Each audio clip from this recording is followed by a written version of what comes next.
కార్యక్రమం కలెక్టర్ గారికి మరియు ఆడియో గారికి కూడా ఈ మునుగోడు నియోజకవర్గంలో ఈ ప్రోగ్రాం అరేంజ్ చేసినందుకు మునుగోడు రైతుల తరఫున ప్రజల తరఫున ధన్యవాదాలు చెప్తున్నా. ఎందుకంటే మీ అందరికీ తెలుసు, గతంలో పరిపాలించిన అది ఏకపక్షంగా రాత్రికి రాత్రే ధరణి పోర్టల్ తీసుకొచ్చింది. అది ఎవరి కోసం వచ్చింది, ఎందుకోసం వచ్చింది అనేది వివరాలకు పోతే భయంకరమైన వాస్తవాలు ఉన్నాయి. వెనకాల వేల ఎకరాల భూమిని, విలువైన భూముల్ని కొట్టేసేందుకు వాళ్ళొక పథకం ప్రకారం ఒక విదేశీ సంస్థతోటి ఆ రోజు ఒప్పందం కుదుర్చుకొని ఆ ధరణి పోర్టల్ నిర్మాణం కూడా వాళ్ళకి అప్పచెప్పింది. ధరణి పోర్టల్ వల్ల ఎంతో మంది పేద రైతులు ఉన్న తర్వాత కూడా ల్యాండ్స్ మ్యూటేషన్ చేసుకోకపోవడం వల్ల పోర్టల్ వచ్చిన తర్వాత డైరెక్ట్గా ఆ భూ యజమానులు ఎప్పుడూ అమ్ముకున్న వాళ్ళకు మళ్ళీ వాళ్ళ పేరు మీద పాస్బుక్లు వచ్చేసరికి ధరలో చాలా మంది రైతులు సూసైడ్ కూడా చేసుకున్నారు, చాలా మంది, ఎంతో మంది. అందుకని ఈ ప్రభుత్వం, కాంగ్రెస్ పార్టీ ప్రభుత్వం అంటేనే పేదల ప్రభుత్వం, కాంగ్రెస్ పార్టీ ప్రభుత్వం అంటేనే రైతుల ప్రభుత్వం. అటువంటి కాంగ్రెస్ పార్టీ అధికారం రాగానే మొట్టమొదటిగా, ఎందుకంటే మీ అందరికీ తెలుసు భూమితోటి ప్రతి మనిషికి ఉన్న అనుబంధం, అందుకనే మనం భూతల్లి అంటాం, నేల తల్లి అంటాం, నేలమ్మ తల్లి అని అంటాం, వేరే రకాలుగా భూమాత అంటాం, భూదేవి అంటాం. అంటే మనం అన్నం పెట్టిన మనం ఈరోజు కాలం మంచిగా ఉండి ఈరోజు 10 కాళ్ళ పాటు ఈ విధంగా ఉన్నామంటే అది భూతల్లి చదువు అంటాం. భూమికి మనిషికి ఉన్న అనుబంధం అది పేదవాళ్లకు, రైతులకు, నమ్ముకున్న వాళ్ళకు తెలుస్తుంది. ఎంత దూరమైనా పోతారు ఆ భూమిని కాపాడుకుంటాం. ఎన్ని కష్టాలు వచ్చినా, ఎన్ని ఆపదలు వచ్చినా భూమిని నమ్ముకున్న పేదలు మాత్రం దాని నీడలనే దాన్ని చూసుకొని బతుకుతారు కడుపెండగా. ఎందుకంటే ఎమోషనల్ బాండింగ్ ఉంటుంది వాళ్ళకి ల్యాండ్ తోటి. చాలా మంది ఇప్పుడు చదువుకున్న విద్యార్థులు హైదరాబాద్ పోతున్నామో సరిగా మనం వ్యవసాయం చేస్తే మనకు సరిగ్గా గిట్టుబాటు కాక భార్య పిల్లలు పోషించుకోలేమని చెప్పి కొందరు చదువుకున్న వ్యక్తులు పోతున్నారు. కానీ భూమిని నమ్ముకున్న కొందరు ఇప్పటికి కూడా నష్టం వచ్చినా సరే కాలం అయినా కాలం కాకపోయినా ఒక సంవత్సరం మళ్ళీ ఒక ఆశతో మళ్ళీ ఈ సంవత్సరం కాలం అయితే మళ్ళీ పంటలు పడితే అని చెప్పి నమ్మకం అంటే భూమిని నమ్ముకొని ఎంతో మంది ఇప్పటికి కూడా మనం ఈ దేశంలో బతుకుతున్నారు. మీ అందరూ తెలుసు, మునుగోడు నియోజకవర్గంలో ఫ్లోరైడ్ ఎఫెక్టెడ్ ఏరియా, సాగు సరిగ్గా లేదు, ఎడారి ప్రాంతంలా ఉంది. ఇప్పుడు శివన్న కూడా రిజర్వాయర్, మనం ఏదో రిజర్వాయర్ టన్నల్ మనం పిలిపించినాం. 2 సంవత్సరాలు కంప్లీట్ చేపిస్తే ఈ ప్రాంతం కాలువలకి తల్లిగా ఉంటే దాదాపు ఒక 2 లక్షల ఎకరాలకు మునుగోడు నియోజకవర్గంలో సస్యశ్యామలం అయింది. అందుకనే ఇది ఒకటే చెప్పిన, ప్రభుత్వం వచ్చిన తర్వాత ఆనాడు 10 ఏళ్ల పాటు టీఆర్ఎస్ ప్రభుత్వం శివనగూడ రిజర్వాయర్ పనులు మొదలుపెట్టింది, కానీ నీళ్ళు ఎక్కడికి వెళ్ళి తేవాలని డిసైడ్ చేయలేదు.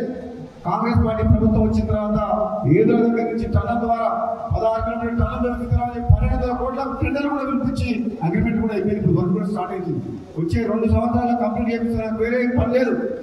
రైతుల కోసం ఒక రైతు బిడ్డగా ఈ ప్రాంతంలో ఉన్న ప్రతి ఎకరాకి సాగునీరు అందించడమే నా లక్ష్యం తప్పితే వేరే నాకు పని లేదు.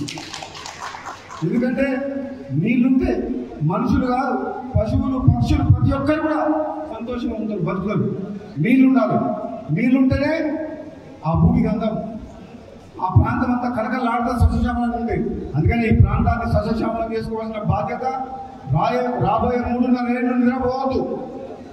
మీరు నాతో పాటు మీరు అందరం కలిసికట్టుగా ఈ ప్రాంతంలో కాలువలు దొరికించి నీళ్లు తీసుకొచ్చి రిజర్వాయర్లకు ఈ ప్రాంతాన్ని సస్యశ్యామలం చేయాల్సిన బాధ్యత నాతో పాటు మన నాయకులందరి మీద ఉంది. ఎందుకంటే ఇది మనం ఈసారి చేయకపోతే మనం ఎప్పుడు చేయలేము. కొట్లాడైనా సరే ప్రభుత్వంతో చేయాలి. అదేవిధంగా నాకంటే ముందు మాట్లాడిన చాలామంది నాయకులు కావచ్చు, ఎంఆర్ఓ, ఆర్డీఓ, కలెక్టర్ గారు చెప్పిండు ఈ ధరణి వల్ల ఇప్పుడు ఏ ఎంఆర్ఓ ఆఫీస్కు, రెవెన్యూ అధికారి ఆఫీసులకు ఎంఆర్ఓ, ఆర్డీఓలో ఉంటే వాళ్ళ యొక్క అధికార వికేంద్రీకరణ చేయబడ్డది భూభారతి చట్టంలో. అంటే ప్రతిదానికి హయ్యర్ లెవెల్లో పోవాల్సిన అవసరం లేదు. తహసీల్దార్ లెవెల్లో, ఆర్డీఓ లెవెల్లోనే, జేసీ గారి లెవెల్నే 99% 99% సమస్యలు ఈ భూభారతి చట్టం, కొత్త చట్టం ద్వారా మీకు ఈ సమస్యల పరిష్కారం కాబోతున్నాయి. ఎన్నో ఏళ్ళు ఈ సమస్యలకు పరిష్కారం కాలేదని దూరం వచ్చిండ్రు. అటువంటి సమస్యలకు రాబోయే రోజుల్లో మొత్తం భూ సమస్యలను పరిష్కారం చేసే బాధ్యత ఈ ప్రభుత్వం మీద ఉంది. అందుకోసమే ప్రజల కోసం ఆలోచించి ఎంతోమంది, ఎందుకంటే మీ అందరూ తెలుసు, రెవెన్యూ ఆఫీస్ పోతే ఎంఆర్ఓ, ఆర్డీఓ వారు ఏమనుకోదు. రెవెన్యూ ఆఫీస్ అంటేనే బాగా కరప్షన్ అని పేరుంది, అవినీతి. అదొక అభిప్రాయం. పోలీస్ స్టేషన్ పోవాలన్నా ఎంఆర్ఓ ఆఫీస్ పైసలు లేదు, నేను పని కాదని చెప్పి ఉండాలి. అది నేను మనస్ఫూర్తిగా చెప్తున్నా, మనసులో ఉంది. దయచేసి నేను అందరూ ఈ ప్రజాప్రతినిధిగా, ఈ ప్రాంతవాసిగా, మా మీద కాంగ్రెస్ పార్టీ మీద అభిమానంతో మాకు అధికారం వచ్చింది ప్రజలు. కనీసం ఇప్పుడైనా సరే తెలంగాణ వచ్చిన తర్వాత 10 ఏళ్ల పాటు ఒక కుటుంబ పార్టీ, ఒక రాజరిక పాలన జరిగింది ఇక్కడ. అప్పుడు ప్రజాస్వామ్యం లేదు. ఎవరికైనా కష్టం వచ్చినా, నష్టం వచ్చినా భూ నిర్వాసితులు కానీ, ఆర్ఎండ్ఆర్ కానీ, అప్పుడు మన ల్యాండ్ ఎక్వేషన్ యాక్ట్ కానీ, అప్పుడున్న 2013లో నేను పార్లమెంట్ సభ్యులుగా land equation act parliament bill pass అయింది. కానీ 2014 తర్వాత టీఆర్ఎస్ ప్రభుత్వంలో రైతులను బెదిరించి, తాగిపించి, తినిపించి భూములు తీసుకొని ప్రాజెక్టులు కట్టింది. కానీ నిజంగా ఆ చట్ట ప్రకారంగా మనకు రైతులకు కానీ, భూ నిర్వాసితులకు న్యాయం జరగలేదు. కాబట్టి ఇప్పుడు కాంగ్రెస్ పార్టీ ప్రభుత్వం వచ్చిన తర్వాత పోలీసులను పెట్టి కేసులు పెట్టుకొని భూమి లాక్కోవాల్సిన అవసరం కాంగ్రెస్ పార్టీకి లేదు. ఎందుకంటే ఇది ప్రజల కోసం, రైతుల కోసం ప్రాజెక్టులు పెడతారు. కానీ కాంట్రాక్టర్ల కోసం అంటే టీఆర్ఎస్ పార్టీ కాదు, కాంగ్రెస్ పార్టీ. ఇది కాంగ్రెస్ పార్టీ రైతుల కోసం ప్రాజెక్టులు పెడతారు. ఎవరికి భూమి అయినా సరే, మన మరిగూడ మండలంలో శివనగూడ రిజర్వాయర్ కింద 4 గ్రామాలు పోయినాయి. వాళ్ళ 90% ప్రాబ్లమ్ సాల్వ్ అయ్యే ఆడియో వరకు కలుపుతున్నారు.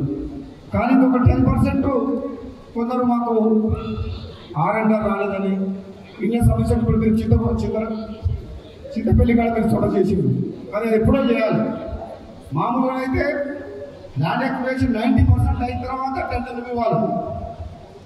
మామూలు రూల్ ప్రకారం అయితే, చట్టం ప్రకారం ఏ ప్రాజెక్టు పెట్టాలన్నా 90% భూమి తీసుకున్న తర్వాతనే ఆధీనంలోకి వచ్చినప్పుడు టెండర్ ఇవ్వాలి. కానీ అప్పుడు మన కేసీఆర్ గారు దొరవారు, ఒక రాజరిక పాలన చేసిన రాజుగారు లాగా అసలు టెండర్లు అగ్రిమెంట్ కాలేదు.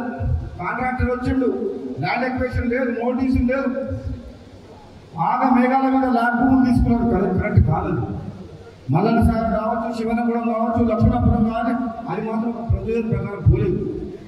ఆ రోజు నడిచింది. ఇప్పుడు కాంగ్రెస్ పార్టీ వచ్చిన తర్వాత అప్పుడు నష్టపోయిన వాళ్ళు, రాని వాళ్ళందరూ ఇప్పుడు మా వెంట వస్తుంది. కాబట్టి తప్పకుండా వాళ్ళకి న్యాయం చేయాల్సిన బాధ్యత మన మీద ఉన్నది.